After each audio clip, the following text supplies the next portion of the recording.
Tariff front, a federal court blocking President Trump from imposing sweeping tariffs on imports under an emergency powers law. The ruling from a three-judge panel comes after several lawsuits arguing the president has exceeded his authority. Trump has said that he has the power to act because the country's trade deficits amount to a national emergency. Some of the plaintiffs who sued say the ruling reaffirms trade decisions cannot be made on the president's whim. And even more breaking news out of the Trump administration tonight. Elon Musk is stepping down from his role as a top advisor to the president. He had been leading efforts to cut federal spending through the DOGE initiative. In a post on his platform X, Musk thanked the president. His exit comes just a day after criticizing Trump's spending bill, calling it massive. The White House says it's moving forward with that bill. And new tonight, the U.S. will start revoking visas from some Chinese students. Secretary of State Marco Rubio making that announcement on X. He says it includes those who have connections to the Chinese Communist Party or are studying in critical fields. China is the second largest country of origin for international students in the U.S., behind India. Transportation Secretary Sean Duffy says flying in and out of Newark Airport is safe. He gave an update today saying there are three main issues: a runway under construction, the telecom issue, and air traffic controller shortages. Duffy says there is work underway to replace copper wiring with new fiber optic cables, and runway construction is expected to be complete by June 15th. Safety is the priority. And if we don't feel something is safe, we will stop or we will slow things down. Some have asked, is the airspace safe? Is it safe to travel by airplane? And the answer to that is absolutely yes. After the runway is complete, the number of flights per hour will go from 28 to 34. There will be an evaluation to possibly increase air traffic more after October. Well, shocking new details in the case of a small dog viciously attacked on the Upper West Side. What we're now learning, the owner of those pit bulls was ordered to do before the attack even happened. Plus, gang-related crimes are a serious issue across the city, so police keep a database to reduce the violence, but some are saying it's racially biased. We're going to take a deep dive. We're learning new details tonight about the owner of two pit bulls who attacked a Chihuahua on the Upper West Side. Fox 5 has now learned that before the attack, the owner was ordered to have his dogs walked separately and muzzled. Michelle Ross talked to the owner of the Chihuahua, who says the attack could have been prevented if action had been taken. Small but mighty, Penny the Chihuahua is healing nearly a month after the 10-year-old dog was viciously attacked by two pit bulls on the Upper West Side. She's doing really, really well. She's got her stitches are out. You could see. And she's just got a sore point right there. As Penny recovers, her owner, Lauren Claus, continues fighting a legal battle to hold the owner of the pit bulls, Joseph Columbus, accountable. His same two pit bulls attacked and killed another small dog in January in Central Park. After that, the city issued this letter, obtained by Claus's lawyers, which was issued by the city's Department of Health and Mental Hygiene. At that time, Columbus was supposed to comply and agree to the following. Both his dogs cannot be walked at the same time, and Columbus, quote, shall muzzle with a basket-type muzzle whenever Champagne and Second Dog are in a public space. Both orders clearly not complied with in this video. The letter also states that the punishment for noncompliance is a misdemeanor subject to civil and/or criminal penalties, including forfeitures, fines, and imprisonment. But again, a month after this letter, Penny was attacked. This all could have been prevented. Penny's attack could have been prevented. Goodness knows how many orders that are of people that are in violation of their dangerous dog order are out there that are not being prosecuted on. Claus questions the district attorney's action on this and wonders the point of these laws if they're not enforced in time or at all.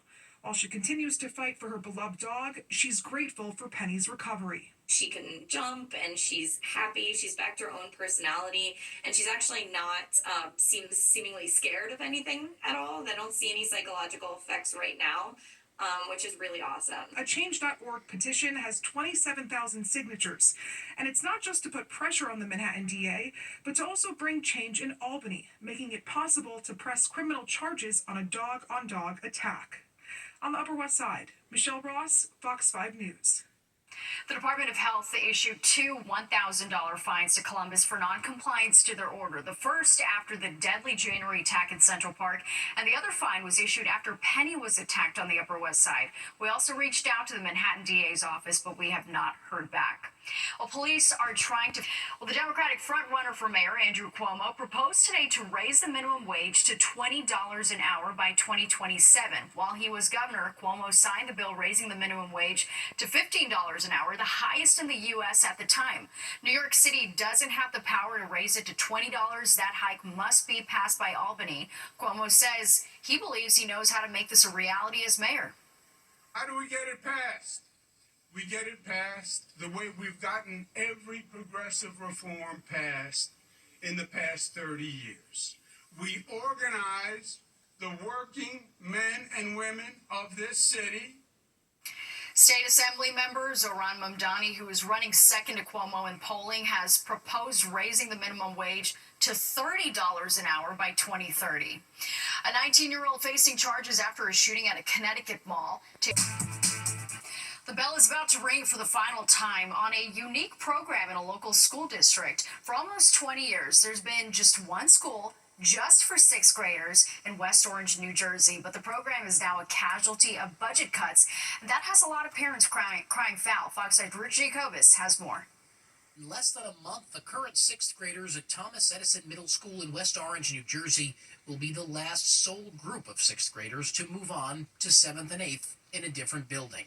The last few to take part in a beloved program that has been part of this district for nearly 2 decades. They're able to sort of take a stepping stone from elementary into junior high or high school, so I was really shocked by it. Danielle Carr's rising fifth grader will never get to be part of the Central Six program, which allowed elementary school graduates to easily transition into middle school with a building housing only sixth graders in a single classroom with just 1 or 2 teachers. Giving the kids that year to really sort of acclimate into a different education system was interesting to me. The Central Six program has been cut from the district following a vote from the West Orange School Board, which claims the district is facing a $9 million budget deficit. Ending this program, the district says, will save a minimum of $500,000 a year. In a letter back in March, Superintendent Hayden Moore says, quote, our 3 middle schools can be reorganized to serve grades 6 to 8 in each. This will lead to savings in transportation costs, provide greater continuity for students, and positively impact academic performance. Why are we in such dire straits that we're having to close down the sixth grade school and transition it into a middle school? And Emily Peace is part of a group called West Orange Parents for Education. Peace, along with hundreds of other parents, say they're shocked about the program ending, but also fuming that neither school officials nor the board were transparent enough, revealing just 2 months ago that the district had a budget shortfall. we don't see this as the end. There's more cuts coming, and we want to see it at the table. Thomas Edison Middle School will stay open in September, but it will act as just a regular middle school, welcoming 7th and 8th graders here too. At the school board meeting earlier this month, school officials also revealed plans to cut up to 60 staff positions and increase class sizes to 25 students across all grade levels. We reach out to the district tonight for further comment, but haven't heard back. We're in West Orange, New Jersey. Richard Giacobus, Fox 5 News. Former Staten Island Congressman Michael Grimm pardoned by President Trump. Grimm pleaded guilty in 2014 to tax fraud for underreporting wages and revenue at a restaurant he ran in Manhattan. He resigned from Congress the following year and served 8 months in prison. While in Congress, Grimm also made headlines for threatening to throw a reporter off a balcony in the Capitol after the reporter asked him about an FBI investigation into his campaign finances. Grimm tried to re-enter politics in 2018 but lost a primary for his old district. And the former campaign treasurer for disgraced former Congressman George Santos sentenced to 3 years probation today. Nancy Marks pleaded guilty to federal conspiracy charges last year. She admitted to helping Santos inflate his campaign donations during the 2022 congressional election in order to hit the fundraising threshold needed to qualify for backing from the National Republican Party. Santos was sentenced last month to more than 7 years in federal prison after pleading guilty to federal wire fraud and aggravated identity theft. Well, just an incredible discovery dating back to the 1700s, unearthed beneath Ground Zero. Now it's in the process of being restored before going on display. Fox 5's Stephanie Bertini has the details on the fascinating find. It all started with an extraordinary discovery in 2010. Pieces of an 18th century wooden gunboat buried deep beneath what was the World Trade Center. Archaeologists excavating the site made the discovery. Hundreds of pieces and hundreds of artifacts recovered, all clues in a mystery. We began looking at the ship itself and trying to piece ideas back together. And one possibility that came up was a gunboat built on probably the New Jersey side of the Delaware River, right across from Philadelphia, in the summer of 1775. Dr. Peter Fix and a team from Texas A&M University studied and stabilized the water vessel. The original materials had to be worked with as the pieces of the ship were submerged in water for a long time. The thing that we had to do was to document the ship in a way that we could rebuild it, rebuild all the individual pieces into the ship on a computer. The ship, about 50 feet long, featured a raised deck. It's now being reconstructed at the New York State Museum. The process is open to the public as an exhibit called The Gunboat at Ground Zero, a Revolutionary War Mystery. Once the ship, almost in its entirety, is back together, it will remain on display. Michael Lucas is the curator of historical archaeology at the New York State Museum. Well, first of all, it's very interesting artifact. How the ship ended up buried in New York City remains a mystery. It's believed the war-era vessel was at some point abandoned along the Hudson River. It was found in landfill that was used to expand New York City. So there's a story about the expanse of New York City in the 1790s. And then in order to expand the city, they had to make land out into the river. The 9/11 Memorial and Museum is now located where the Hudson River once was. Historians and archaeologists say evidence, including artifacts, suggests the vessel was likely captured by the British and traveled south, perhaps as far as the Caribbean, before arriving in New York. There was a British military button with a 52 on it, which stands for the, it's an infantry unit called the 52nd Afoot. So it's a British regiment. The artifacts just as extraordinary as the water vessel. We have 3 gun flints. We have a couple of buttons. We have a lot of lead shot. All of it highlights New York's role in shaping American history. If you want to see it all in person, you'll have to travel to that museum in Albany, but it might all be worth it, especially if you're into a little mystery and a little history. I'm Stephanie Bertini, Fox 5 News. Well, Long Island man left beaten and disfigured after having his nose bitten off while coming to the aid of a young girl being harassed. Coming up next, a new high-tech surgery just performed to help restore his appearance. Plus this. A new way to settle beefs with a roommate. I'm Jessica Formoso. It's not happening in the courtroom, but on TikTok. We're laying down the law next on the 10 o'clock news. A Long Island man left disfigured after getting attacked received some life-changing surgery. Fox 5's Antoine Lewis has more on the reconstructive procedure that has dramatically changed his quality of life, but we must warn you, some of the images may be disturbing. Probably a week or two after it initially happened, and I didn't realize how bad it was. I just knew that part of it was missing. 41-year-old Tyson Carter was the victim of a vicious attack and thought he'd never have the confidence to show his face in public again. In January, he was beaten by 2 men at a bus stop in Brentwood, Long Island, after he tried to do a good deed, stepping in to defend a young girl being harassed. One of the attackers bit off Carter's nose. So I told him, maybe you guys ought to just move along. And then things kind of just went downhill from there. Doctors at Long Island Jewish Medical Center reconstructed Carter's nose using a 3D model with clay, a skin graft from his forehead, and tissue from Carter's arm. Dr. Laurent Ganry also studied selfies and pictures of Carter before performing the procedure. More than half of the nose was removed. Well, we could not just mirror the right for the left. Something was missing in the middle. For me, the biggest issue was more the fact that I need my glasses to see, and with so much of it being gone, I couldn't wear them. Carter's mother, June, admits to being worried about the outcome of the surgery. When I saw it, I was like, there's no way that's going to be corrected because how much of his nose was bitten off. Tyson Carter has one more surgery to go once all the swelling has gone down. Someone who hasn't seen me for a while looks in my face, unless you really look, you can't even tell that anything happened. The best compliment was him saying, "I feel I'm like before," and that's perfect. That's exactly what we were aiming in these kind of things. Antoine Lewis, Fox 5 News. Well, New York City rents are high, we know that, which leads to roommate situations often culminating in drama and disputes. So now there's a non-legal forum for it, and it has Gen Z flocking to TikTok. So entertaining. Get ready to meet the man behind Roommate Court. Move over, Judge Judy. There's a fresh face banging the gavel. He's not a lawyer, but he plays one on TikTok, presiding over a very New York issue. Fox 5's Jessica Formoso approaches the bench of Roommate Court. I am a comedian by force. The economy is difficult. It's what was available.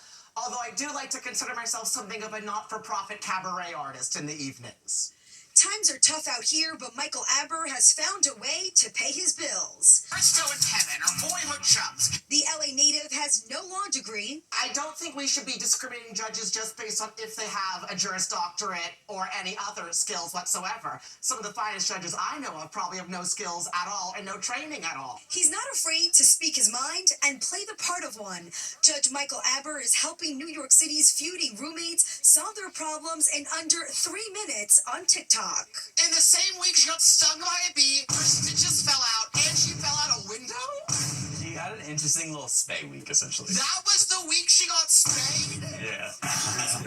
Oh my god! I'm inclined to say none of you are Lucy's proper parent. My goal when I go into one of these rooms is to make each individual a little bit more tolerable the next time they re-enter society. It's a public service is what I'm doing.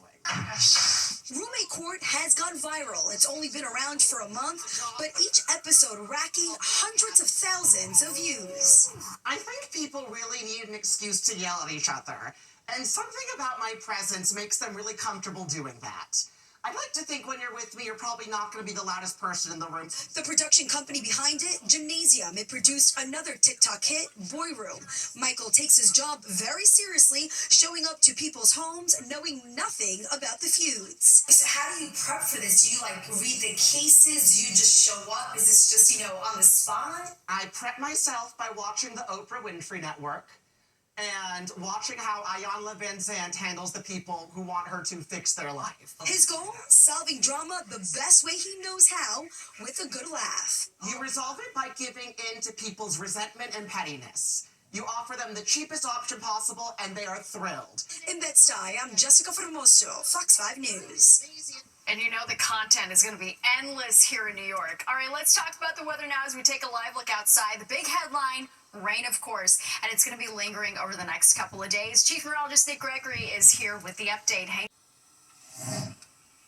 Welcome back. Hawaii is set to increase its taxes for those visiting the islands. The governor there just signed a bill into law increasing taxes on tourism activities like booking hotels or cruise ships. That tax is going up 0.75% to 11%. It amounts to an extra $3 tax on a $400 hotel room rate. Officials estimate the tax will generate about $100 million a year. Having something that is a balance between industry and environment is going to be the way to go forward to protect your people. The money will go towards fixing eroding shorelines, preventing wildfires and other consequences of climate change. And some big Broadway news to tell you about tonight. Glee star Lea Michele is getting ready to get back on stage. She will star in the upcoming revival of Chess. The musical tells the story of a Cold War-era chess tournament where the espionage and romance are said to be as complicated and exhilarating as the game itself. Performances will start this fall. It has a score by the men behind ABBA. And we're coming right back, but first a check of this week's episode of my podcast, Talking with Natasha.